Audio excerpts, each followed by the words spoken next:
Hare Krishna. So today is a very auspicious day. It marks the beginning of the second month of a period known as Cāturmāsya. Chatur means four and Masya means month.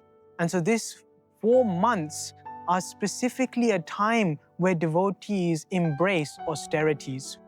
The idea is that at every month there is a particular food item to be given up. And this is a representation of the austerities devotees take for the purpose of spiritual realization. In life, we also take on austerities on a daily basis. For example, we go to the gym, and at the gym we may lift some weights or we may run. And in doing such exercise, there is some voluntary inconvenience that's taken on. And this voluntary inconvenience is uncomfortable, yes, but it's for a higher cause, for a higher purpose, for better health, for an active, healthy lifestyle, so that one's life is of good duration. In the same way, spiritualists also take on voluntary inconveniences. But for what purpose? Spiritual realization. Therefore, in the Srimad Bhagavatam, in the 5th canto, in the 5th chapter, Rishabhdev tells his sons, take on austerities, tapo divyam. Divyam means for transcendental purposes. And therefore, the austerities that devotees take include not just giving up certain items of consumption, not just limiting sense gratification, not just limiting the things that help us identify with the body, because we're not the body, we're the soul.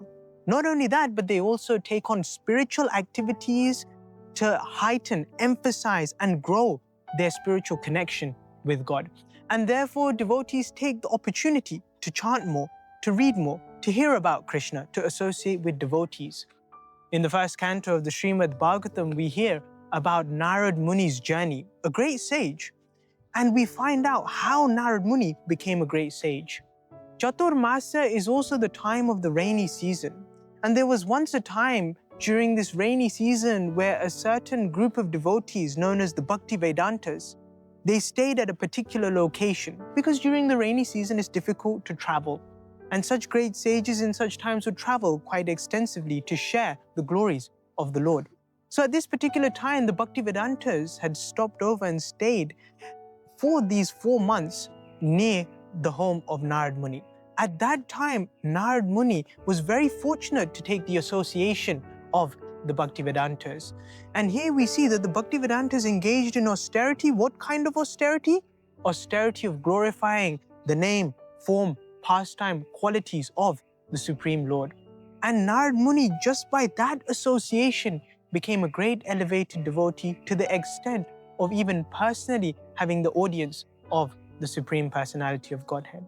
So let us take this opportunity to not just distance ourselves from material sense gratification, those things which bind us to the material world, but let us embrace the active Krishna conscious process of engaging in a relationship with Krishna by serving Him, by hearing about Him, by chanting His glories, and by remembering Him. So with that, let us take the most of this auspicious occasion and opportunity. Hare Krishna.